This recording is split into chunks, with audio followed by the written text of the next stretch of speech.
All right, so are you ready to break the cycle of narcissistic manipulation? In this video, what you're going to learn are proven strategies to protect yourself and to thrive.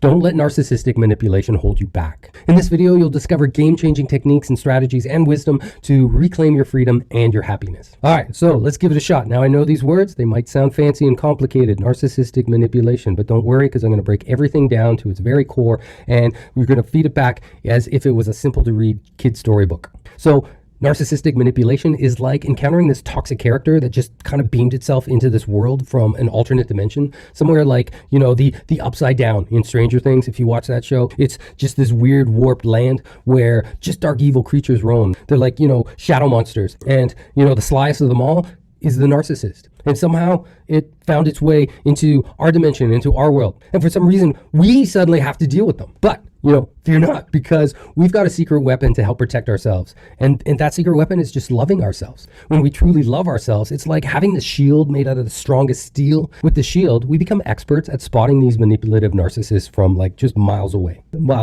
from a guy named Miles.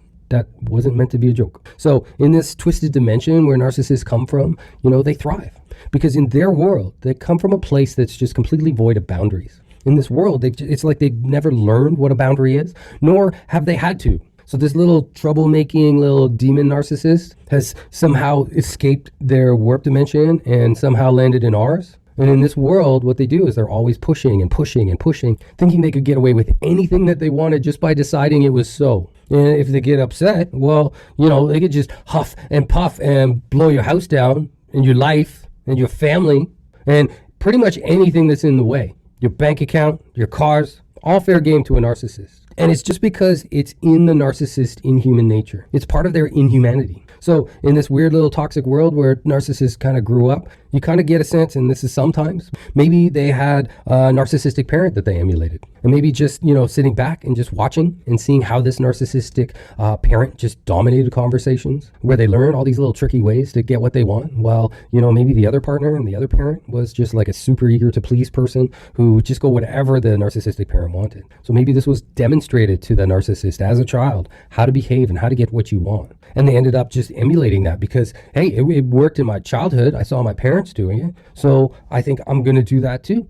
So our little narcissistic child saw these tricky narcissistic tactics that the parent would use just to twist around reality and just warp things in a way that they can just control every single situation. So they, like, in essence, it's like they were watching, you know, this wicked witch that was just casting these spells on victims. And it's as if they were just sitting in the corner, just intently making notes, saying, oh, yeah, okay, I should do that. Absolutely. Oh, that worked on her. Oh, that worked on him. Interesting.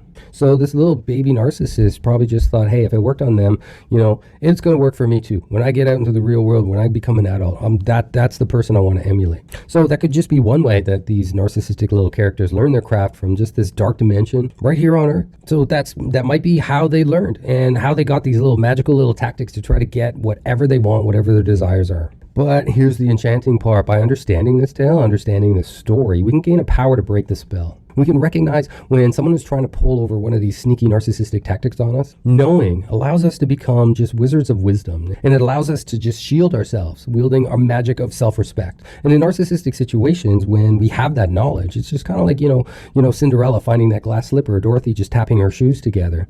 We can have the key to just unlock our own happiness.